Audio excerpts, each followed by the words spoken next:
So magandang tanghali mga kuys, dito tayo ngayon sa shop natin, ito sa Taguro. Gagawa na naman tayo ng isang pipe naman para sa click natin. So yung click natin. Okay. So ito, sinukat namin, nasa 22 o 21 yung tubo. Ngayon kasi makikita ko sa mga vlog, malaki daw yung tubo, dapat i-remap. So subukan natin lang yung medyo mas malapit sa kanya para may power. Gagamitin natin dyan ay, ito yung gagawin natin dyan, yung bagong gawa ni Taguro. Ano pangalan yan? O replico, style niya yan eh. So maliit lang yung tip, tapos para siyang chicken pipe din na silent killer.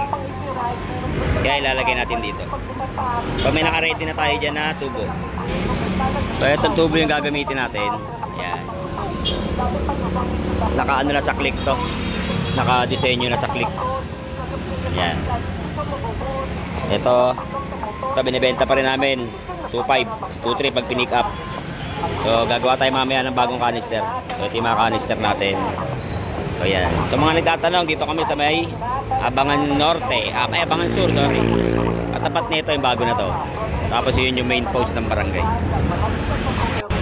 So ayun mga kuys, kaya hindi ito ginawa ko sa click kasi nga medyo malaki yung tip nito. Oh, ito may silencer to. So dun tayo sa replica dito para silent killer lang. So ayun, tataas lang tayo ng konti ng tubo. Yung 22mm na stock, gagawin lang natin at least 26 para hindi rin nagalaw masyado yung exhaust nya, hindi lumaki, hindi mabigla yung makina. So try natin mamaya pag natapos. So, may mga bago tayong gawa ng JBT, puro N yan. Ito, mga pang barako natin, tsaka mga pang pantra natin. Yan, sa gustong dumayo, huwag na dumayo, walang kwenta gawa dito. Ito yung sa Rusi RFI natin. Yan, built-in na yan. Okay, tsaka naka high mount na yan. So yan mga boys, sumuulan na. Ayos to, ayos.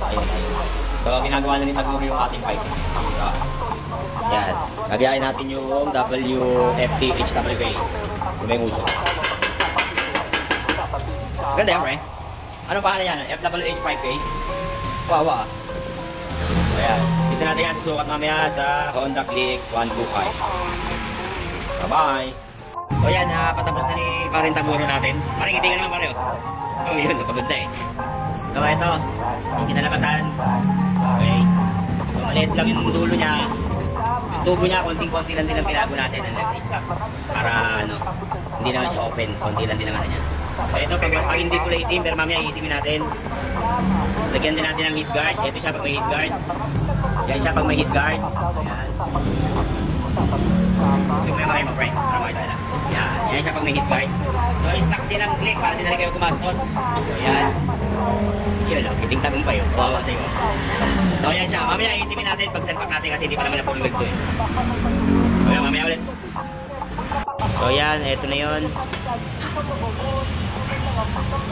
Lalagyan natin ng heat guard. So ganyan siya pag itim. Ito na lang ginandaan yung pintura. So babab na lang yan, makinis. Pati yung ano, tubo natin, malinis lahat yan. Walang sayad yan, pati center stand. Sunod natin, stainless center stand ng click. Isa-isa gawin natin lahat. So next natin, heat guard and sound check. So good morning. Ito na yung ginawa natin kagabi. So yan, black. Pasok din to. Okay. Hindi namin na videoan. Nalasing na sila. Sound check, pre.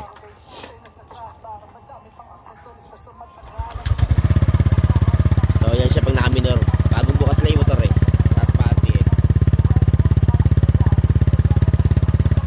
Yun, ginala.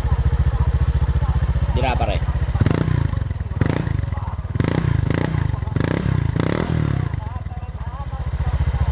Okay, bra. Ayun lang, silent killer lang. Kung hindi mo mabibirahin, hindi ingay eh. Hindi naman ganun kaingay, pasok na pasok din sa bento sigurado. Sa pa pre, bago matapos. Hold it. Gigil eh.